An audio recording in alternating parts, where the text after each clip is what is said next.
Vamos dar continuidade aos nossos estudos com relação à trigonometria. Nesta semana, nós vamos fazer uma revisão dos assuntos que a gente já havia estudado nas semanas anteriores, devido ao recesso escolar que a gente passou, né? Então, revisando um pouquinho do que a gente já estudou, nós vamos estudar hoje, porque a gente já estudou, né? O triângulo retângulo, teorema de Pitágoras, razões trigonométricas no triângulo retângulo, ângulos notáveis, medida de um arco, comprimento de um arco, unidades e relação entre elas, ciclo ou circunferência trigonométrica e arcos côncavos. Vamos primeiro aqui estudar um pouquinho sobre o triângulo retângulo. Então, vamos a algumas informações importantes, certo? Aqui a gente tem um triângulo retângulo formado por A, B e C, certo? Eu vou ter o seguinte: ângulos são representados por letras gregas. Então, aqui, ó, eu tenho um ângulo beta, tenho um ângulo alfa, eu posso também escolher um ângulo teta, certo, gente? Então, eu percebi que durante as atividades, algumas pessoas elas erraram porque colocaram o ângulo B, o ângulo A, e ângulo a gente representa por letra grega, certo? Então, é alfa, beta, gama, teta e assim sucessivamente. Os vértices são representados por letras maiúsculas, sempre, A, B e C, certo? Outra coisa que eu gostaria de lembrar vocês, que eu também percebi durante as atividades, né? Que algumas pessoas estavam chamando a figura geométrica de gráfico. Não é, gente. Isso aqui é uma figura geométrica plana, um triângulo, certo? Ela não é um gráfico. O triângulo, ele é formado por três lados, né? Aqui eu tenho o lado Azinho, o lado Bzinho e o lado Czinho. Três lados e três ângulos. O ângulo alfa, o ângulo beta e o ângulo de 90 graus, que eu chamo de ângulo reto, certo? Ele pode ser representado assim, ó. Ângulo de 90 graus. Esse triângulo, ele é formado pelos vértices. O que é vértice? É o encontro de dois lados, né? Ó, o vértice A, vértice C, vértice B. Esses vértices, eles são sempre representados por letras maiúsculas do nosso alfabeto. Então, A, B, C, D, E, F, G e assim vai. E os lados, eles são sempre representados por letrinhas minúsculas, certo? Ou eu posso colocar aqui, ó, o lado AB, ou eu posso chamar de Czinho, o lado BC, ou eu posso chamar de Azinho, e o lado AC, ou eu posso chamar de Bzinho, tá bom? Outra característica importante, percebam que o Azinho, ele está oposto, esse lado que eu chamo de Azinho, ele está oposto ao vértice A. O lado Bzinho está oposto, está aqui de frente, né, ao vértice B. E o lado Czinho está de frente ao vértice C, certo? O triângulo, ele tem três ângulos e três lados. E outra consideração muito importante, uma observação muito importante a ser feita em relação aos triângulos, é que a soma dos ângulos internos de qualquer triângulo é igual a 180 graus. Então, se eu somar aqui esse ângulo reto, que eu já sei que é 90 graus, porque é um ângulo reto, mais alfa, mais beta, isso aqui tem que dar igual a 180 graus, obrigatoriamente. Os ângulos internos de um triângulo, a soma desses ângulos é igual a 180 graus, certo? Então, no triângulo eu posso ter algumas relações de medidas. Por exemplo, os lados, eles podem estar em centímetro, pode estar em metro, pode estar em decímetro, em milímetro. Aí, os ângulos não. Os ângulos, eles vão sempre, no triângulo, eles vão sempre estar em graus, né? Assim, mas eles podem também apresentar as subdivisões dos graus, que a gente vai ver daqui a pouco na nossa revisão, certo? Um triângulo, ele não obrigatoriamente ele tem que ser retângulo, certo? Ele só é retângulo quando ele possuir um dos seus três ângulos sendo o ângulo de 90 graus. Então, ele obrigatoriamente se torna um triângulo retângulo devido a isso, certo? Vamos para o Teorema de Pitágoras, né? Pitágoras, a gente já comentou um pouquinho sobre ele foi um grande matemático e filósofo que formou a escola pitagórica e estudava muito sobre os números. Em uma dessas pesquisas, né, da sua escola pitagórica, formou-se o teorema que ficou conhecido como Teorema de Pitágoras. Então, eu vou ter aqui um triângulo retângulo, ele é retângulo aqui em A, formado pelos vértices A, B e C, né? Então, eu vou ter o lado aqui, o Azinho, oposto ao vértice A, o lado Czinho oposto ao vértice C e o lado Bzinho oposto ao vértice B. E o que me diz o Teorema de Pitágoras? Em um triângulo retângulo, sim, obrigatoriamente o triângulo tem que ser retângulo para valer o Teorema de Pitágoras, certo? O quadrado da hipotenusa é igual à soma dos quadrados dos catetos. Mas o que seria essa hipotenusa e o que seria esses catetos? Então, gente, hipotenusa é o lado oposto ao ângulo de 90 graus. Onde é que a gente tem o ângulo de 90 graus? Bem aqui, né? Que lado está oposto a esse ângulo? O lado Azinho. Então, esse lado aqui é a hipotenusa, certo? Os catetos, eles são os lados que formam o ângulo de 90 graus. Ou a gente chama também de lados adjacentes ao ângulo de 90 graus. Que lados são esses? Qual é o lado que forma aqui o ângulo de 90 graus? É o lado Czinho e o lado Bzinho.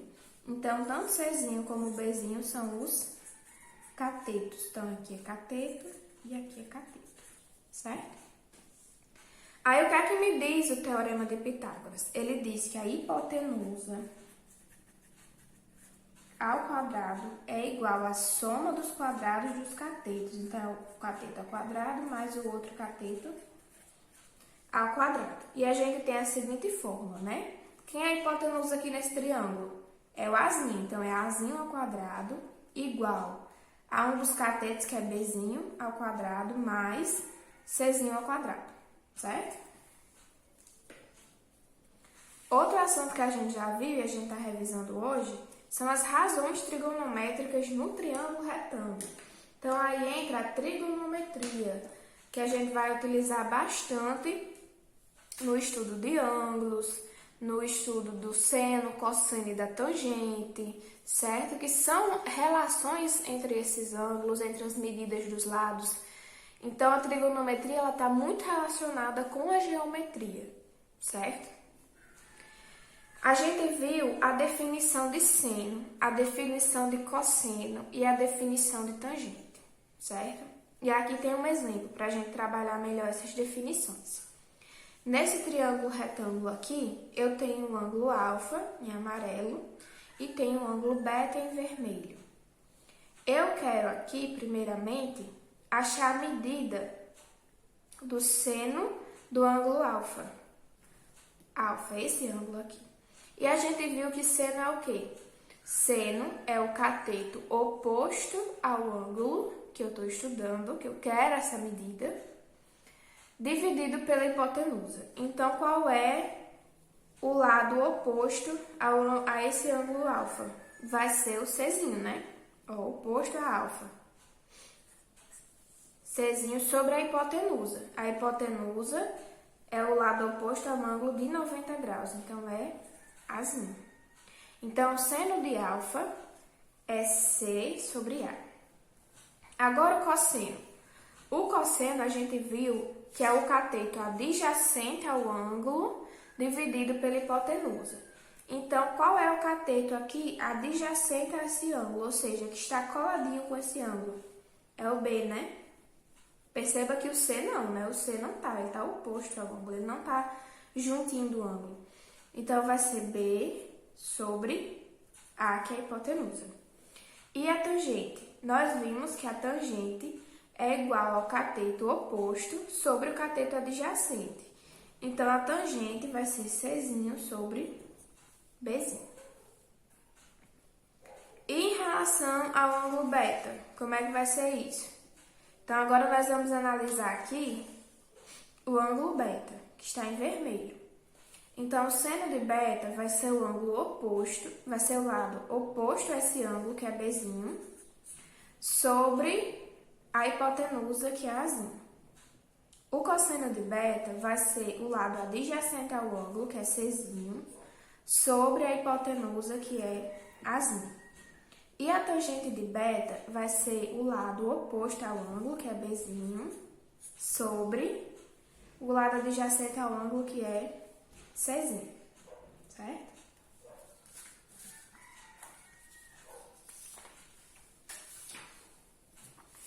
Ângulos notáveis.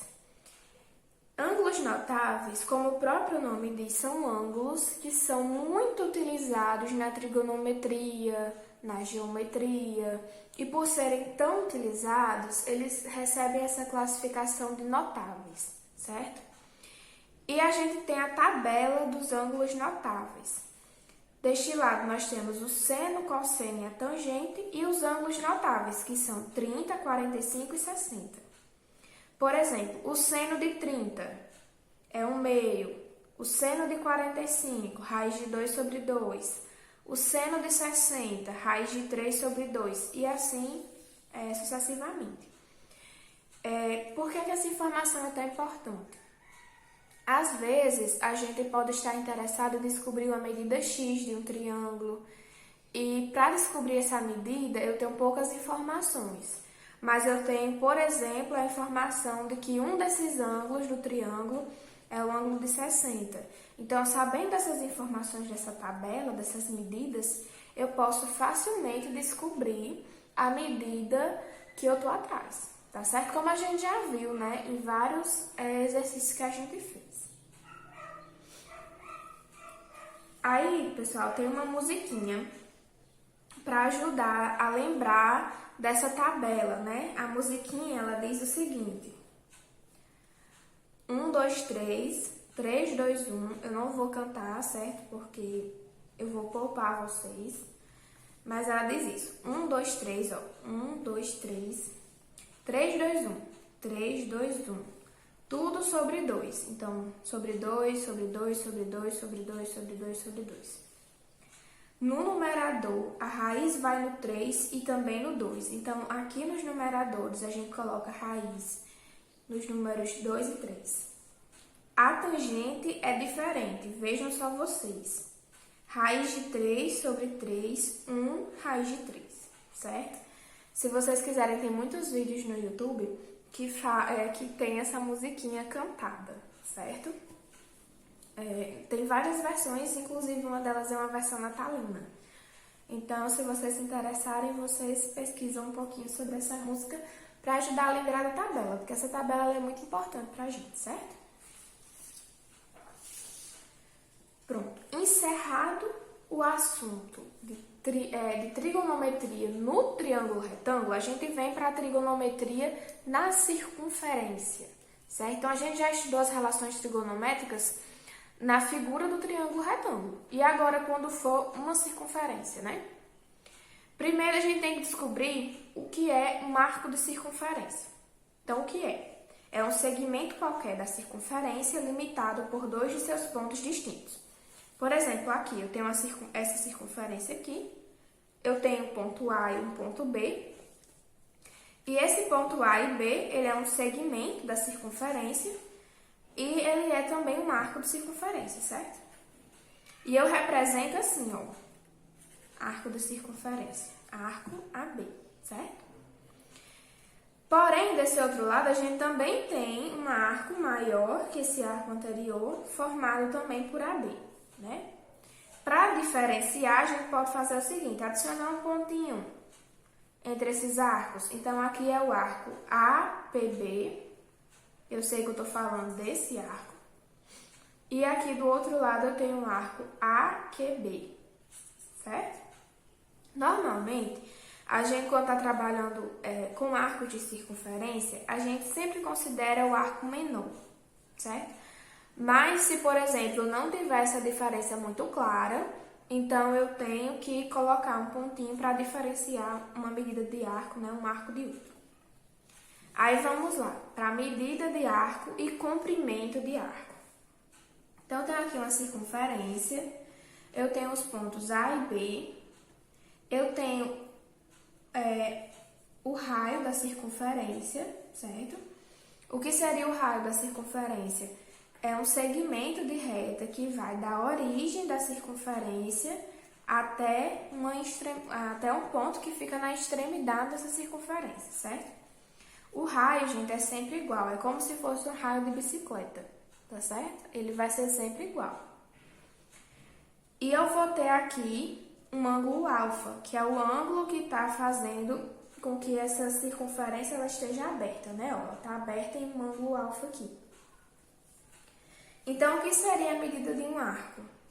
A medida que eu posso representar assim, a medida do arco AOB, esse O ele está com acento circunflexo, chapéuzinho. Por quê? Porque o ângulo ele está justamente aqui no O, no vértice O, que é a origem, certo? Eu disse que esse ângulo aqui, ele vai ser igual a alfa. Por exemplo, digamos que essa abertura aqui, ela fosse de 60 graus. Então, qual seria a medida do arco dessa circunferência? Seria de 60 graus, certo? Agora, o que é o comprimento de arco? Porque comprimento de arco é diferente de medida de arco. Medida de arco está relacionada a graus, né? Está relacionada ao ângulo. Já o comprimento de arco é uma medida do segmento dessa circunferência, esse segmento aqui AB. Então, é como se eu pegasse esse arco AB, eu esticasse ele numa reta, e aí fosse medir com uma régua, certo? Então, eu coloco uma régua aqui e vou medir quanto mede esse arco AB. Isso é o comprimento do arco, que aqui eu vou chamar de L. Então, L é o comprimento do arco, ele vai ser igual a alfa, que alfa seria a medida do arco, né? Que é o valor aqui angular, vezes o raio dessa circunferência, certo? Uma coisa muito importante é que quando a gente vai calcular o comprimento de arco, essa medida angular, ela tem que estar em radianos e não em graus. Então, é só a gente transformar de graus para radianos, como a gente já fez, e vamos relembrar aqui também, certo? Então, pessoal, as unidades que a gente tem quando a gente está estudando circunferências trigonométricas. Eu vou ter o grau, representado por essa bolinha, né, que fica em cima dos números, por exemplo, aqui, 360 graus. Eu tenho aqui uma circunferência, e essa medida em graus, ela está se referindo às medidas angulares. Então, essa medida que fica aqui, ó, é a abertura que eu vou realizar aqui na minha circunferência. A medida em graus, mas também pode vir como minutos ou como segundos. Que seria o quê? Os submúltiplos do grau. Por exemplo, um grau ele é igual a 60 minutos. Eu represento assim, ó. E um minuto é igual a 60 segundos, certo? Mas lembrando que esse grau está me referindo à medida angular. Eu também tenho a unidade do radiano, que eu represento por rad. A medida do radiano ela está relacionada à circunferência. Então, ela está relacionada a essa parte aqui, ó. A circunferência, certo? Observação. A circunferência, pessoal, ela é igual a 2π vezes o raio. 2π raio, certo? Quando esse raio é igual a 1, então se eu tiver aqui o raio igual a 1, eu vou ter que a circunferência vai ser igual a 2 vezes π vezes 1, que dá 2π. Beleza? Isso é muito importante. Por quê? Porque quando a gente tem a relação em graus, a gente vai ter que uma circunferência completa, ela vai ter 360 graus. E quando a gente está trabalhando com radiano, a gente tem que uma circunferência completa, ela vai ter 2π rad, certo? Então, podemos dizer que 360 graus é igual a 2π. Se a gente dividir aqui por 2, dos dois lados, a gente vai ter 360 dividido por 2 é 180, e 2π dividido por 2 dá π, que é justamente a relação que a gente utiliza para fazer a conversão entre graus e radianos, que é 180 graus é igual a π, né? E através de regra de 3, né? Regra de 3 simples, a gente acha as medidas em graus e as medidas em radianos, como a gente já viu nas aulas anteriores. E o ciclo trigonométrico, né? Para definir uma circunferência trigonométrica ou ciclo trigonométrico, consideramos uma circunferência de centro O e raio unitário R igual a 1, né? Então, essa medida aqui do raio é sempre 1 no meu ciclo trigonométrico. Fixando nessa circunferência o sistema de eixos cartesianos, ou seja, o x e o y, né? De maneira que o O coincida com a origem do sistema, certo? A origem do sistema cartesiano. Então, dessa forma, o meu ciclo trigonométrico ele fica dividido em quadrantes. Eu vou ter o primeiro quadrante, o segundo quadrante, o terceiro e o quarto quadrante. Vou ter ainda o sentido positivo e vou ter o sentido negativo do meu ciclo trigonométrico. Ainda com relação à circunferência trigonométrica, eu vou ter o seguinte. Aqui vai ser o zero, né? Se eu tiver aqui, esse ponto aqui, são 0 graus e 0 radiano. À medida que eu for percorrendo esse ciclo, e digamos, parar aqui, então eu parei no ângulo de 90 graus ou em π sobre 2 rádio.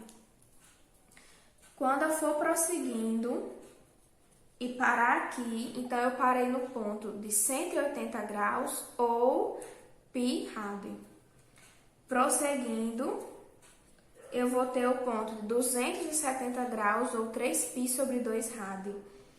E prosseguindo, eu vou ter o ponto de 360 graus ou 2π rádio, certo? Que forma, no caso, a minha circunferência completa. Aqui, pessoal, deixa eu colocar mais bonitinho, 360 graus, certo?